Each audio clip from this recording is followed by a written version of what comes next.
at that point we were in TheMark. No, we weren't in TheMark. We were in our house. No, initially, yeah, I guess that's an interesting piece. That Heartwood started, its first office was upstairs in our house in Rose Bay, and then it moved downstairs to a much bigger space. Right. And then when we had children, Much bigger to this size. yeah, the first office was smaller than this deck. It was about that. And then once we had over children, there. we moved it out of the house for obvious reasons, and that's when I stopped actually doing a lot of programming. So I was no longer going to programs because I had babies to nurse and take care of and stuff. So Mark just continued to do a lot of programming. But then we moved to TheMark, and we had a good, what, Brian, 10 years there probably, right?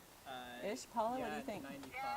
Yeah, we're about 10. Yeah, so 95, yeah, exactly. Yeah. So about 10 years at TheMark, which was, sort of a fun heyday time of Heartwood at that time. And we never told my kids it wasn't actually named after me. Yeah, that was fun. Yeah, No, it even had the C. yeah, I know, it's so true, right?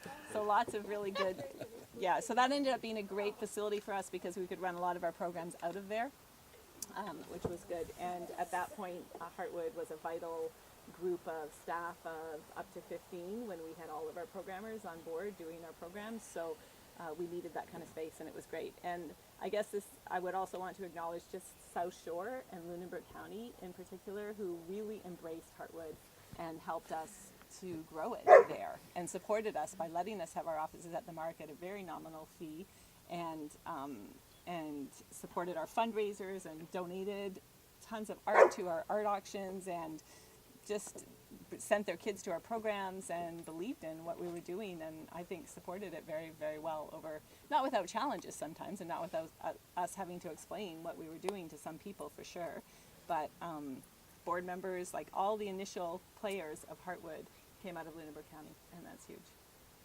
And then Halifax started to feed it, and then we started to feed Halifax, and then we eventually moved to Halifax because that made sense to be more central that way.